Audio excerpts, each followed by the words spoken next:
Okay. My name is Rick Topinka, and I teach biology here at ARC. And I'm going to be teaching on the study abroad program in London in fall. And so I'm just going to tell you a little bit about about myself and about what sort of the way we envision the program going in the fall. Talk a little bit about sort of my experiences with travel abroad and sort of the role that had in my life. And then talk a little bit about scholarship opportunities that are available to you guys if you're interested, and some of the specifics about applying for the program. And if you have any questions at any time while I'm talking, feel free to raise your hand. We have a small and intimate audience here today, so I think we can sort of just converse freely as we need. So please feel free to ask any questions as we go. The first thing that I wanted to talk about was just a little bit about my background, very, very briefly, just to give you a sense of sort of who I am in terms of a biologist.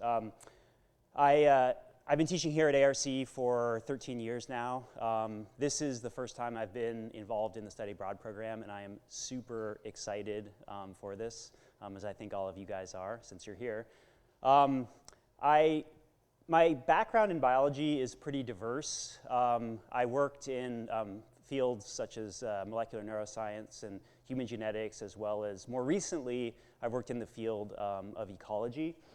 And I studied specifically endangered species and endangered species genetics. And so I sort of view the world through this prism of trying to understand the diversity that's out there and trying to understand ways in which we can conserve that diversity. So I worked on an obscure endangered plant that lives in a small mountain range outside of Tucson. And that was sort of my obsession when I was a graduate student. Here at ARC, what I teach is I teach our introductory course for biology majors. So this is the course students take when they're intending to major in biology, go into a medical field. I also teach general biology for non-science majors. I teach evolution. We have an entire course on evolution. One of the courses we'll be teaching in London. And then I also teach marine biology, which is another course that we're going to be offering in London. So we have a pretty amazing stable of courses in terms of biology offerings. And I'll talk a little bit more about them in a second. But I also wanted to talk a little bit about just about my experiences with travel. And when I was an undergrad, I think it was my sophomore year, I applied for and got into a program that was 3 months in Patagonia in Chile. And it's hard to overstate how pivotal of an experience that was in my life. I mean, it really completely changed the trajectory of my life in terms of my interests, my passions, how I spent my time, the types of friends that I met, the fields that I pursued academically and in terms of my career. And so after that 3-month stint in Chile and Argentina when I was an undergrad, and by the way, it was a pseudo-academic program. It was primarily actually sort of outdoor education. And so after that, I've spent a ton of time traveling and climbing. And so, for instance, this is a photo that I took on a climbing trip in Peru. And so the way in which the experience of studying abroad for a semester sort of opened my eyes and changed my perspective on what I could accomplish, the types of things that I thought it was possible for me was just, I mean, it was a phenomenal experience and really transformative. And I think you guys are all here because you recognize that, you know, the opportunity to study abroad is really a transformative one, and I hope you guys are able to take advantage of it here or at some point in the future. So I wanted to talk just a little bit about the details of this program. If you enroll in this program, you'll be taking 3 academic courses, as well as one course that is a course on British life and culture. And this is the selection of courses that we're going to be offering, as well as the faculty that are going to be offering these courses. I actually have pulled this up as a little bit easier to see list. And if you don't want to take a photo of this, I see some people taking photos. I actually printed out the list, and there's a small sort of London 2020 printout in the back if you want to grab a copy of it that has all the same information on it. So you're welcome to grab that if you want. But so there's a really pretty incredible set of courses that we're offering that you can choose from. I'm hoping that, as I teach biology, and I believe that students from Los Rios have to take one course from the Los Rios professors. So if you are from Los Rios and you are going to enroll in this program, you will take one of those courses with me. And I think that it's a pretty diverse offering, and I think you'll find something that really resonates with you amongst this list. Hold on one second. All right, any questions thus far? All right, so one of the things that I think a lot of concern that students have is about finances and how to afford these.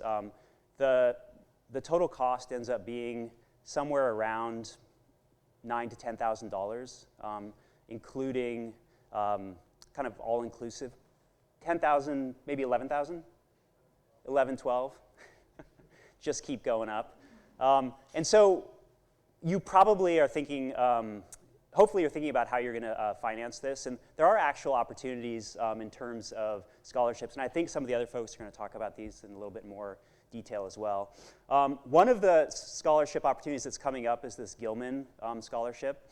And this is due pretty soon. The application, it's actually administered by the State Department. And the goal, this is just from their website, is to sort of support American undergraduate students that might not be able to participate in these study abroad programs with the hope that this sort of contributes to our society in some sort of way. The criteria that they use for the Gilman program are the impact of the program on your academic and career trajectory, the community impact that you'll have when you return home after having had these experiences, the academic preparedness for this experience, and then the diversity of your background in preparing. The application isn't too burdensome. I looked at it. You have to write two essays, sort of a statement of purpose and then an essay. And I know that all of us are eager to help you guys with those essays if you need any help to increase the odds of your success. I looked at the odds of funding as well. They publish these online. And it looks like it's somewhere between like a 1 in 3 and 1 in 4 chance of getting funding of some sort from this program, up to $5,000. So it's a pretty reasonable thing to strive for if you have a 1 in 3 chance of actually getting a significant scholarship. And these are just from the last few years. And I'd really encourage you guys to check those out. Our website, here at ARC, the Study Abroad website, has a lot of information and links to these scholarship programs, and I encourage you guys to check those out. So the last thing that I wanted to do before I sort of turn this over to other folks was talk just a little bit about why London is such an amazing place to study biology. Because it might seem like, well, why would we go to London to study biology? And there's actually quite a few reasons. It turns out that London is the birthplace of what we might think of as modern epidemiology. And you guys have heard of epidemiology, perhaps? Sort of the study of spread of disease. Highly relevant today with coronavirus sweeping the planet. And it turns out that there was an individual who figured out that cholera was being spread by water, as opposed to what was the dominant theme, the dominant idea at the time, which was through sort of a miasma, like a gas that was spreading this disease. And it really transformed public health. And so when we go to London, we can read about these individuals, we can talk about the places, and we can actually visit the locations, like this place where this pump, which was one of the sources of the spread of cholera, is actually slightly relocated from its original source, but it's you can go and visit this and really get a sense of connecting the place to the science of the times.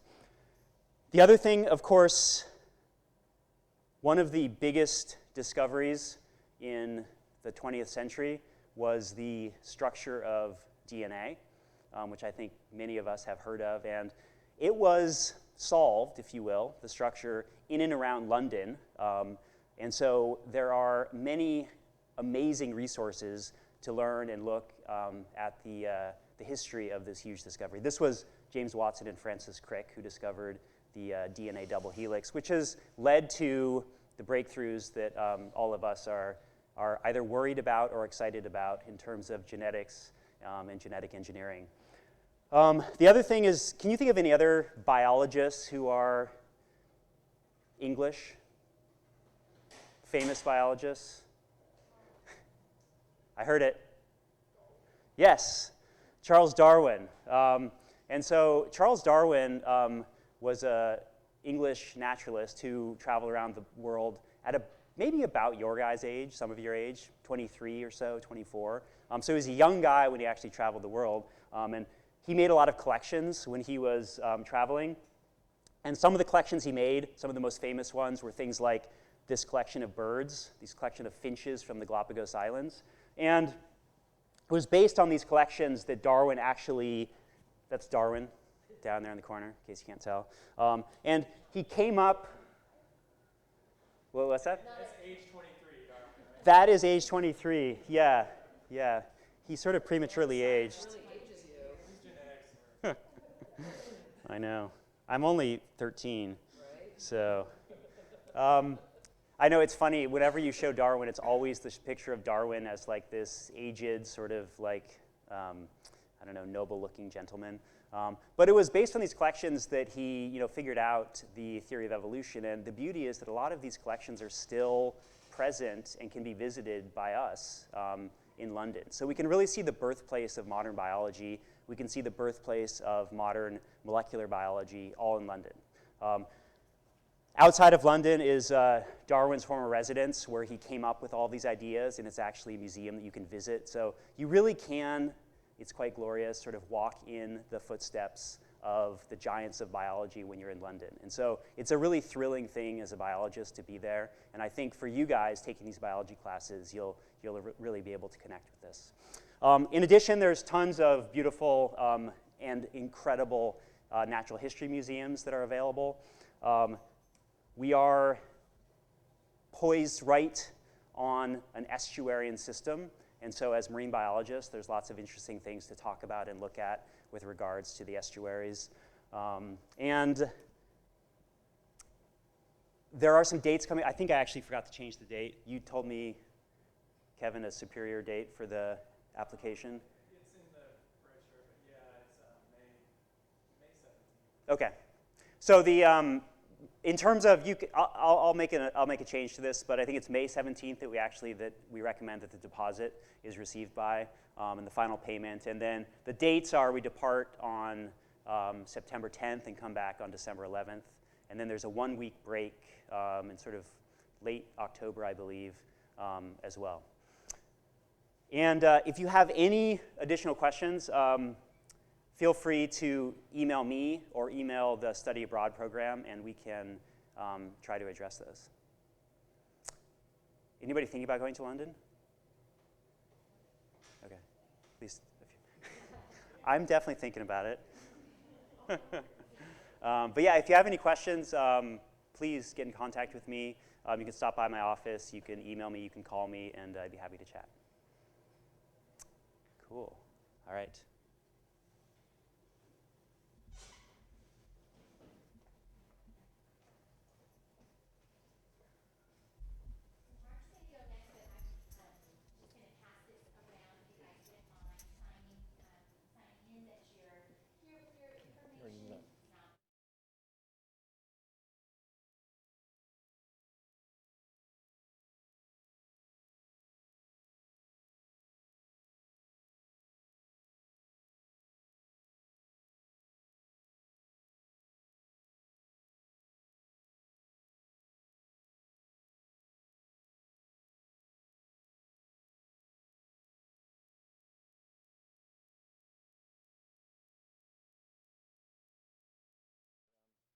How long ago was that? That's 17 years ago?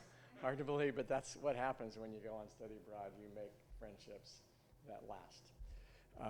And the memories last forever. I want to say something about the transformative experiences of study abroad as well. My experience was in Japan for 2 years. I was 19, stayed there for 2 years, lived in the culture, learned the language, and it changed my life. And I have to say that the 2 years I spent in Japan were more valuable educationally, personally, and in terms of my other kind of world knowledge than how many years was I in school? Then you see, if you go to high school, that's 16, right? So let's say 5 more years, 21, and another 5 years, 26 years. The 2 years I spent in Japan were more educational to me. And I think Rick kind of mentioned this. It kind of set the foundation for some other things. I, being a poor graduate student and married at, I was going to say too young of an age, but no. Married quite young, having a child at the age of 21. We didn't really start traveling until we were a little bit older, but I went to Ukraine, visited Lviv, Lvov, and Ukraine, had a great experience.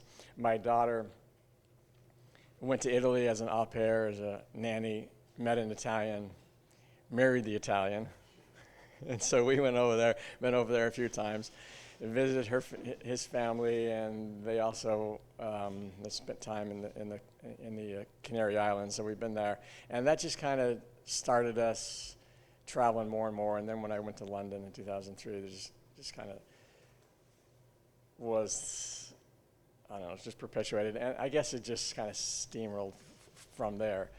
And I would say, again, that each experience has led to more educational experiences and more knowledge, more understanding of me, myself, the world, my family, and it's just been fantastic. And I think we who do study abroad really do it for ourselves, but we know that those who go have amazing experiences, and we want to be a part of the change that occurs in other people's lives. It's not all selfish, although it definitely is great for us.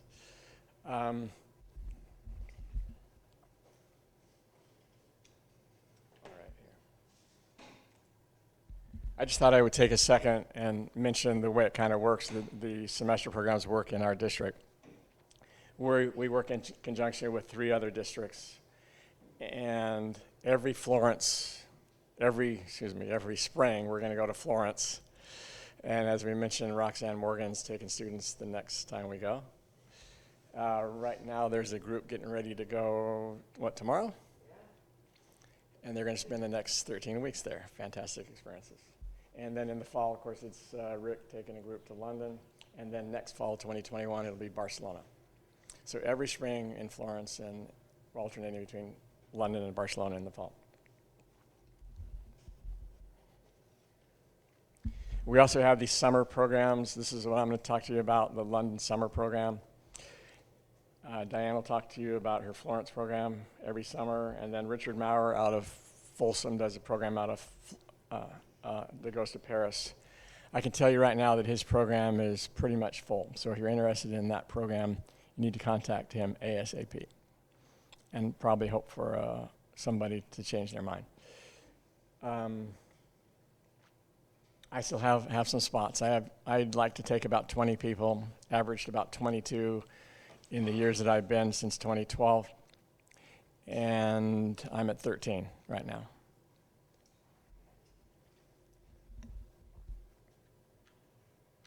So basically, I'm just going to entice you with a lot of pictures here. A lot of people think this is London Bridge, but it's actually more famous than the London Bridge in terms of how visible it is in pictures and how much we see this. It's only built in, 1850 or something like that, but it's kind of an iconic site in London. And of course, right over here, relative to that, is the Tower of London, which is, I think, the oldest buildings there now are 12th century, but the grounds there had something on them since the 10th century. One of the things I really like about London is its diversity of people and cultures, but also architecture and just what London has to offer in terms of so many different things. And right here in this area, you see a lot of that diversity. You still see red phone booths around London, mostly there for people to take pictures of. Also, Wi-Fi hotspots. Are they really? $100 red telephone boxes and Wi-Fi hotspots. Never used one of those. And of course, you have opportunities to see the pomp and ceremony associated with the monarchy in London, particularly in June when the Queen celebrates her official birthday. I think her official birthday. Her real birthday is in April, I think, isn't it? And this year in June, we're going to go see this again when she celebrates officially her 93rd or 94th year, something like that. Crazy. And of course, you got such famous buildings as the Parliament and the Elizabeth Tower and Big Ben. Unfortunately, right now it's shrouded in scaffolding. It's kind of sad, actually, to see people take selfies in front of this when the only thing that's showing is the clock face, the Big Ben, on the other side. The rest of it is totally covered in scaffolds, which is not unlike, actually, I noticed yesterday Diana had pictures of the Duomo in Florence. I don't know how you get a picture of anything in Europe that doesn't have scaffolding on it somewhere, right? But it doesn't take away from the experience. You still got to go to these places and maybe get your pictures from somebody else. So I just got a bunch of pictures that I've taken over the years. This last year, my wife and daughter and I stopped off at Notting Hill. Been there before, but kind of wanted to see again the interesting row houses and the colors and the way things are built in Notting Hill. Kind of a neat experience. Of course, there's Buckingham Palace, always closed to the public except for early fall. So if you're going with Rick this next fall, you got to go to the Buckingham Palace early on. Otherwise, it's going to be closed. And maybe it closes late summer. I don't know. St. Paul's Cathedral is the second largest dome in the world behind St. Peter's in the Vatican. And this is my close-up of the Queen when she was celebrating her birthday in 2012, I think. And I blew this one up a little bit so it was visible, so it's a little blurry, but I did get pretty close to the balcony scene. One of the things that's really neat about London is its transportation system, the tube they call it. Students that I think are intimidated by the tube for about a day. And then they realize this is my ticket to everywhere I want to go, any place, any time, without thinking about, is this going to cost me, because it's all part of the program. When you pay the program fee, you get an Oyster card, and it's going to be good for the tube for at least the first couple of zones in London. If you do the home stays, it'll be probably good for the 3 or 4 first zones in London. And then for the other zones that you want to travel in, you can always ride the bus. Students sometimes think, oh, I don't want to ride public transportation. I know what that's like here, and it's totally different there. Business people dressed nicely with their iPhones and whatever are riding the public transportation every day to and from work, and you just join in the crowd, got your Oyster card, and you feel like you're one of them within about 2 days. When you're wandering around London, most things of note, I think, center around the Thames, and there's plenty of bridges and all sorts of sites around. I just think it's an amazing walk along the Thames. And then there's all sorts of things out and around London. Hampton Court, I've been a couple times, where King Henry VIII was, and a couple other monarchs. And students also have gone, and as I've gone to see Dover, and last year we went to Seven Sisters on more the southern side of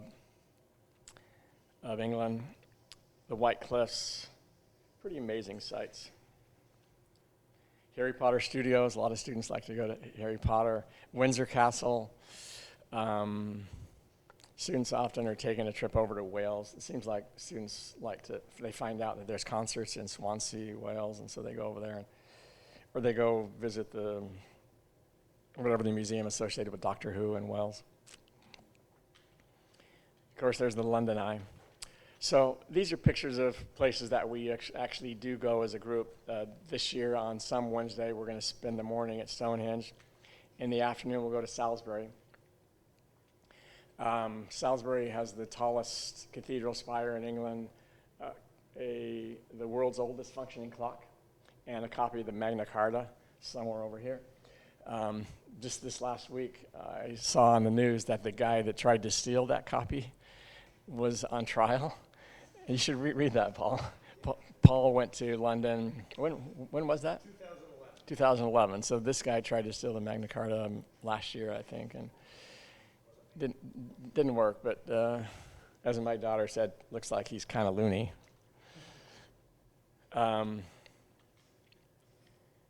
Another morning, we're going to go to Darwin's house, which I'll show you in a bit. And I want to comment that students love going to Darwin's place and learning more about Darwin. They find out a little bit more about how Darwin struggled with the timing of his ideas and when and how he should let the world know what he was finding out, because his wife was very religious. And he really had this intense psychological struggle, how he was going to deal with that and what the outcome was going to be. Learning more about that is kind of a cool thing for my students when we go to Darwin's house. Then we spend the afternoon after Darwin's house at Greenwich. Right at the top of this hill here is the Royal Observatory. The Prime Meridian runs through there. So students like to straddle east and west. And then you come down here, Queen Anne's Mansion is an art museum now. And then right in here between what used to be the Royal Naval Academy buildings is a big quad area. Used to be a King Henry VIII castle, some kind of a castle, I guess, the palace, yeah, that's the right word. But maybe you'll recognize it when you go there as the place where Thor and Loki touched down in one of the movies. And I always say this, I love going to London and seeing these places, even if it's the 10th time, saying, I saw that in Avengers, I saw that in Mission Impossible, or James Bond, or the Bourne movies, and here it is. London is so cool. And I mean, you kind of get this in the the famous places in the rest of the world as well, but to be honest with you, I haven't seen as much of other places in the world in the movies that I go watch as I've seen of London. Just amazing. As I'll point out in a minute, London, maybe I won't point this, I wasn't going to, but I will now. London has been described as the second most exciting city in the world. I don't understand that. It's got to be the first. The thing about it is it's maybe at least as exciting as New York, which the site I'm talking about referring to said New York was the most exciting city in the world. But London has so much character over New York City. It's got to be London.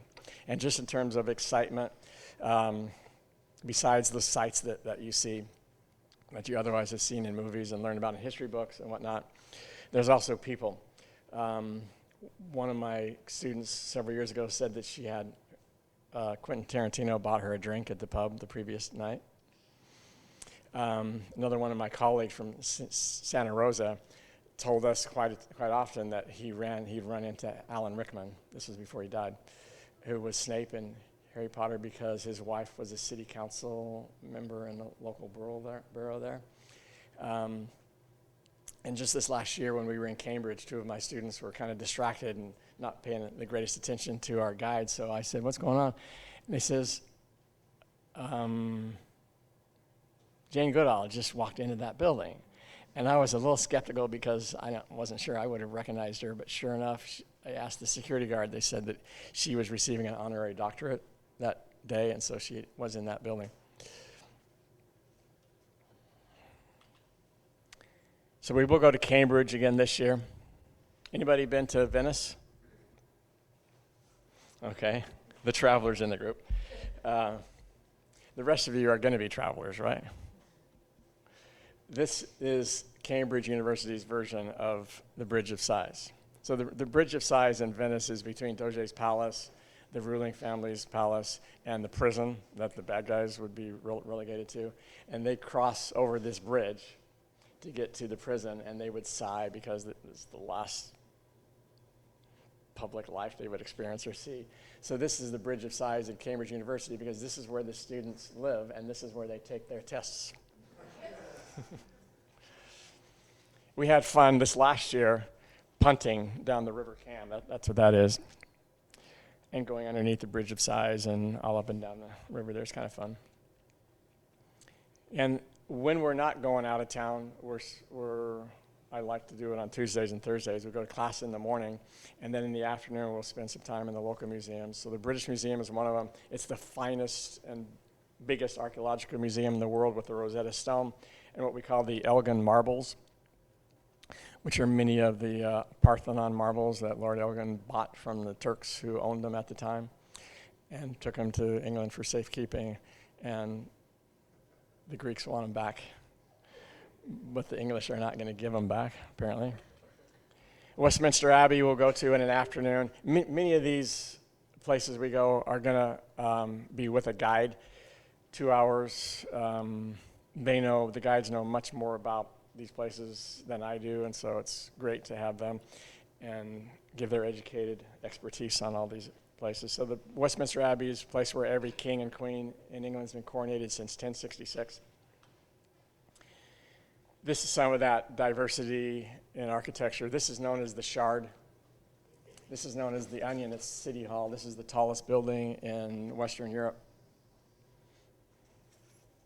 And I want to point out, I always think this is fun. I like the British sense of humor. They not only give nicknames like this that make a lot of sense, but they also have across the river from here the cheese grater and the walkie-talkie and the gherkin, or the pickle, or the lipstick building. And now they have the Kardashian. Funny people. We spend one afternoon also in the National Gallery and the National Portrait Gallery, again with a guide. Some of the best art in the world. Spend an afternoon also at the Tower of London. And because I teach psychology, we go to Freud's house, get to see the couch where he did therapy, and get a little better idea of how Freud lived, and we'll learn a little bit more about Freud in class. This is Darwin's house. I already saw that in Rick's slides. We're also this year on a Wednesday going to go to Leeds Castle in the morning and Canterbury in the afternoon. And we always go to theater, so this year hopefully we're going to go to Les Mis, and we'll pick another one. I understand from the students who already want to go that they'd want to see Dear Evan Hansen. I don't know if that's going to be cheap enough for us. I want to go see Hamilton because it's too expensive to see here, and it's still too expensive there, so I don't know if we're going to see Hamilton, but something. The Cursed Child or something like that? Yeah. It should be. We could see that, yeah. There's always Wicked and all those other ones as well, but I kind of want to see something. Maybe there's psychology in everything, but I like to take students to something that is discussable from a psychological perspective. And this one really was last year. Students loved it, and I did too, but we'll see this year. We always see a show in the Globe Theater. This year we're seeing Romeo and Juliet. Best city in the world for university students because its museums are so numerous and so available, because they're free, and they're some of the best in the world. I always say that you're just as likely to hear another language as English on the tube or on public transportation or on the street. This is my 2012 group. Just to give you an idea about how those relationships last. This guy didn't know each other. This guy and this girl didn't know each other prior to going, but 2 weeks into it, when we went to Stonehenge, they were holding hands. And 2 years later, they got married, and many of the people in this group, including myself, went. And this young woman had her boyfriend come along the last week, and she proposed to him in front of Westminster Abbey on the last Friday, and 2 years later, they got married. This is my 2013 group. 2014 group, 2015 group in front of Darwin's house. 2016 I didn't get to go. 2017 I didn't go because I was recuperating from a mishap. 2018 I kind of started over from scratch. We had 10 people. This is in our traditional Brick Lane Indian meal. And this is some of them on the London Eye a couple of weeks later. This is my 2019 group, kind of back up to speed in terms of numbers of people. This is 22 people. So we go to all these places this year, May 30th to June 28th, and there's a lot to take in here, but basically we meet Tuesday and Thursday morning. We talk about British culture, do class presentations based on this book. They do some writing assignments and one research paper that I make due later. And basically, I kind of don't want any academic thing to get in the way of all the other learning you're going to experience. And so if you do all these things and you're a positive participant in the program, you get an A. It's tremendously educational, even if we didn't have this. But I kind of need to give you 3 units that are transferable to CSU. So this year the program is $44.95 if you live in the apartments, $38.45 if you live in the homestays, and you can get your own flight or you can take our group flight, which is actually $1,078, not $87, it's $78, and deposits due on March 6th. This is where AIFS has been, our vendor has been for ever since I started going with them. But they moved this year, so they're no longer here. This is where we had classes, so we're going to have classes someplace else as well. This is where the students lived this last summer and will live again this fall in the apartments. This is 221 Baker Street. This is 245 Baker Street. This is where they live. So they absolutely love the location. I have 15 apartment spots this year, and 10 of them are taken. So the rest of the people...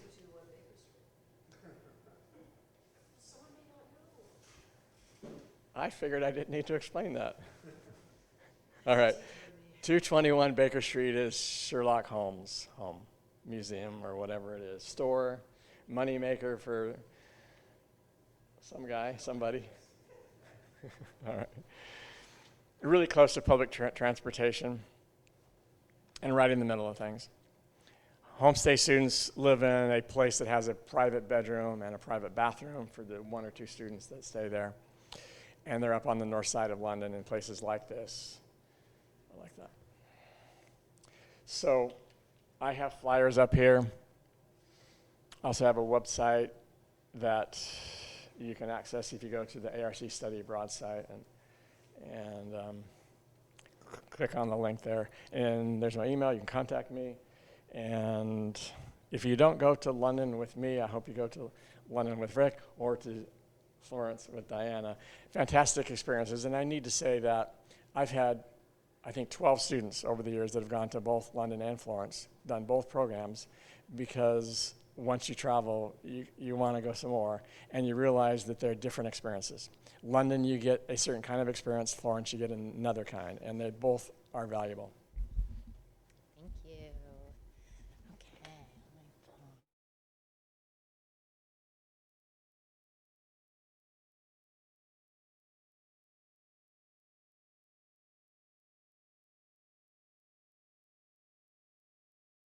You'll notice a little theme that, just like Rick and Mark, I also studied abroad as an undergrad, and it was also a transformative, amazing life experience. And so I just can't endorse it enough. And really, this is such a good time to go, even though you might think, what do you mean this is a great time to go? I'm a student, I don't have any money. But there are options to make that happen, and to do this in that kind of a structured environment where you actually get to immerse yourself in a culture and live there is really just so incredible. You absolutely will not regret it. So I teach history. I actually teach full-time at Cosumnes River College. So if you notice, my email address is reed@crc. But I started here at ARC in the WAC and RAD programs and as a history adjunct. So it's always good to be here at ARC. Always feels like home. And the class this summer is offered through ARC. So the Florence Summer Program, the dates here, May 30th to July 5th. And so it's a 5-week program, and which I think the Paris program is also 5 weeks, and then London is 4, and then the semesters are more like 13, 12 or 13, something like that. So similar to all these programs. This is offered through Los Rios. It's open to all Los Rios students, but we're partnered with AIFS, the American Institute of Foreign Studies. And the great thing about that is that in Florence, this is the study center in Piazza Peruzzi. Oh, I should mention, I did get to go last summer. I got to split the class with the faculty member, Bill Wrightson. I don't know if any of you guys ever took a history class from him here at ARC, but he retired. So last summer, I got to kind of go and see how everything works. So it was really a great experience for me. And at the study center, they're open Monday through Friday and then available like around the clock. So if you have an emergency in the middle of the night, there is somebody there who you can contact. I experienced this firsthand when my 5-year-old, who was with me last summer, fell and needed stitches.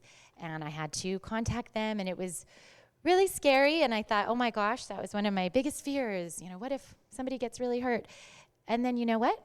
It was just great. They helped me out. He got the stitches. The hospital was amazing. Everything was paid for because it's socialized medicine, but that's another story. So anyway, it was just wonderful to know that there's this supportive structure there. So if you're a little bit intimidated about, you've maybe never been out of Sacramento and now you're talking about going out of the country, don't be. There are supportive structures in place there. And most students who were there last summer, it was their first time out of the country, and for a lot, their first time out of Sacramento. So, hopefully that eases a little bit of any potential anxiety you might have. And they help with all other kind of things, housing, banking, travel, all that good stuff. Okay, so students live with roommates, with other college students, in the program, in apartments in the city center. For most students on the program last year, most of them live with their parents here in Sacramento. Not all, but the majority did. And so this was their first time living in an apartment with roommates, and that was a really cool experience for them. Florence is very walkable. It's a small, pretty compact city, so you can walk everywhere. You walk to get your coffee in the morning, you walk to class, you walk to the farmer's market and restaurants at night. Everything's really accessible, so very cool in that regard. One of the first things that we do along those lines is go on this guided tour. Oh yeah, I'm sorry, go ahead. Yeah. About living with roommates, how is the situation different rooms, or is it one room? Okay, so good question. So the question was, with roommates, how is that set up? So most people, you share a room in an apartment that usually has it's like 2 to 3 bedrooms. So you'll have a total of 4 or 6 roommates. You can, if you want to have your own room, you can request that. You have to pay a little bit extra. We had someone last year who wanted her own apartment. She got her own studio apartment. You can do that. So there are different options, but usually what we do, we have an orientation. This is what we did last year at least, in May. And at the orientation, people kind of picked roommates there. Or we also had, there was a student from San Diego State who ended up rooming with a Los Rios student. So we set it up that way, but you can, request roommates, or there are different options there. And yeah, Florence is a super international city, and lots of students study abroad in Florence. There are lots of programs there, lots of young people there, and in fact, in the study center, there are other colleges that have programs there as well. But guess what? They have to pay San Diego State tuition, and you guys get to pay Los Rios tuition. So if you're going to transfer, this is a really, really good time to study abroad because you're not paying those more expensive tuition rates. Okay, so we go on a tour around Florence. This is the Arno River through Florence. This is the Duomo, the giant cathedral complex in the center of Florence. This is where my apartment was last summer. It was so cool. And you can walk here in like 15 minutes. So again, it's pretty small, but also feels, I say it's small, but actually a lot of students were like, gosh, it's bigger than I was expecting. So it's really just kind of, it's actually perfect size, I would say. Meals, Obviously, the food is a huge highlight of Italy. I mean, the food, it's hard to overstate how amazingly good it is. But you have a lot of flexibility there.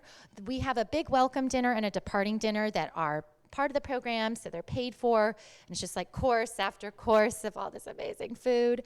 And then beyond that, I will talk about a meal voucher option, or you can eat on your own. You can eat, pretty inexpensive there. You can get a panini for lunch, just sandwiches.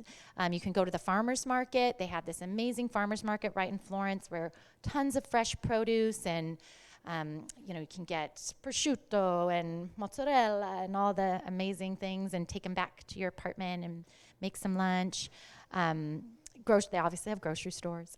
And they also have really great restaurants. So you can really kind of do all of the above. And you can just eat your hearts out and you won't even gain weight because you walk so much. It's just kind of amazing. So how would your days look in Florence? Well, Tuesday, Thursday mornings are the class days. The first thing you do is you go to an Italian language class. This is a conversational Italian class. This is not a Los Rios class. This is a class that's offered as part of the program. So you're probably, I don't mean to be discouraging. Maybe you're a language prodigy, but you most likely won't become fluent in Italian in 5 weeks. Maybe you will be. But this will at least teach you how to order your cappuccino and that it's bruschetta, not bruschetta, and all these kind of different this is bad to have this at lunchtime. I'm just like going to food for every example. But we'll kind of give you some conversational Italian skills. And then, so that's Tuesday, Thursday morning. And then after that, we have our class. So this is the Los Rios class. It is History 399, Italian History and Culture. It's a 4-unit class. It's a transferable class. And we will meet Tuesday, Thursday mornings, and then we have excursions in addition to that. So we do a lot as a class, but then you also have free time as well. You have long weekends. There are a couple excursions that are on Fridays, and we have a big trip to Rome in the middle that I'll talk about in a second. But this is just such a phenomenal experience to get to, read about Brunelleschi's dome and then go and look at Brunelleschi's dome. It's just really, I do teach California history, and last semester we went on a few field trips, and that was super cool because, you get to kind of see the immediate history that you're talking about. So there are opportunities to do that here, but it's kind of a different ball game over there. It's just surrounding you. The history is just tremendous. Okay, but having said that, you also have free time to explore Florence. These are a couple pictures that I took last summer, the Ponte Vecchio, the very famous bridge there. One thing we will do as a class is we hike up to the top of the Duomo. You can see the little people up there. It's like 400 steps, but even if you're a little claustrophobic like I am inside there, it's worth the beautiful vistas at the end. Free time to explore Italy. That's a group of us went on the weekend to Venice, up on the right there. And Italy's very accessible by train, and the trains are inexpensive. So you can really get to some of these most beautiful cities. You can go to Venice, to Cinque Terre. You can go to, we're all going to go to Rome together, Milan, Verona, and they're all really accessible from Florence. And free time to explore beyond Italy. So Italy's also very centrally located. You can see on the map here, there was a group last summer that went to Morocco together. There was a group that went to Greece together. My family and I, after the program ended, went to Croatia. These are a couple of my pictures from Croatia. It was just this amazing, walled city that you can walk around, and you can this is actually, if you can see, this is a little ladder here. You can jump off these cliffs and go swimming, which I did not do, but my husband did. I should get the video. I should show you. I should add it to my PowerPoint. So I mentioned, so we have class Tuesday, Thursday morning, and then a lot of what we do is outside of class, right? That's why you're here. That's why you're there. So we go, this is just a few of the museum visits that we go to are some of the most just incredible museums in the world. The Uffizi Art Gallery has the largest collection of Renaissance art in the world. So you're going to go see the Birth of Venus, Botticelli's Birth of Venus, and these are all guided tours by an art historian. So I know a lot about art history, but I know very little compared to our amazing guide who will take us around and just give you so much of that background to really teach you so much about these amazing pieces of art that you're going to see. So, you know, we'll study Michelangelo and then we'll go see the David. So it's really this very just amazing connection there of, you know, what you're reading about and then what you're experiencing. The Duomo complex, that's another thing that we do as a class together and go into the baptistry, and you really can't miss the Duomo. It's kind of becomes your like beacon guiding you in the city there. We do a couple of day trips outside of Florence, one to Siena, which is this really beautiful town. It's most known for the Palio, this huge horse race that they have every summertime there. And then San Gimignano, which is currently most known for supposedly having the best gelato in the world, which is saying a lot because it's pretty darn good. I missed this trip last summer because I was at the hospital with my son, but I will be there this summer to see if it's the best gelato in the world. And those are also, we go as a group on these guided tours, you know, and that's something some of our excursions. We do a private trip, this tour of these vineyards in the Chianti region. Here's our group from last summer, and there's a big lunch that they have. That's from a previous summer, and just these really beautiful sights. And again, there's a guide there who takes us all around. And if there are any, you know, aspiring winemakers in the room, you'll learn all about the viticulture of winemaking, and it's just a really beautiful day. And then probably the biggest thing that we do on the program is go on this trip to Rome together. So it's a 3-day trip to Rome, and this again is included in the program. So we take the train all together, we stay in a hotel together. This picture on the right I took last summer from the rooftop terrace of the hotel where we stayed. It was just really beautiful. And then we have these days of, again, these guided tours in Rome. A walking tour where we'll see sites like the Trevi Fountain. We go to the Vatican and see the Sistine Chapel. We go on a guided tour of the Forum and the Colosseum. And the nice thing about going on these guided tours is you're not waiting in these massive lines. You know, we have Angela, our tour guide, and we go up to the front and she takes us all around. And so it really just, you know, having that structure makes it really a lot more accessible. There's an optional meal voucher, I mentioned that before, where you can go to 10 different restaurants in Florence that have paired up. As I mentioned before, there are a lot of students who study abroad in Florence, so these different restaurants offer these meal vouchers where you get a coupon and you go in and you get a 3-course meal for this coupon where you get all these amazing options. If you are vegetarian or vegan or have any kind of diet restrictions, they're very accommodating there. So that was, I saw that last summer. That was good to see. And yeah, I mean, I think those pictures just kind of speak for themselves. Most students did do the meal voucher, but you certainly don't have to. The cost of the program is around $4,000, just over that. And there's also a group airfare option that is round trip from SFO to Florence. Most students did the group flight last semester or last summer, but there were a couple people who had booked their own trips to their own flights. Financial aid, we kind of talked about that a little bit. The Gilman Scholarship, that again, the deadline's kind of coming up on that one, but again, it's up to $5,000. So if you are, that pays for the program right there. And I know we're kind of only have a few minutes left here, so I want to give the chance to you guys to ask any questions that you might have. Here's my contact information, and I will put some flyers out as well.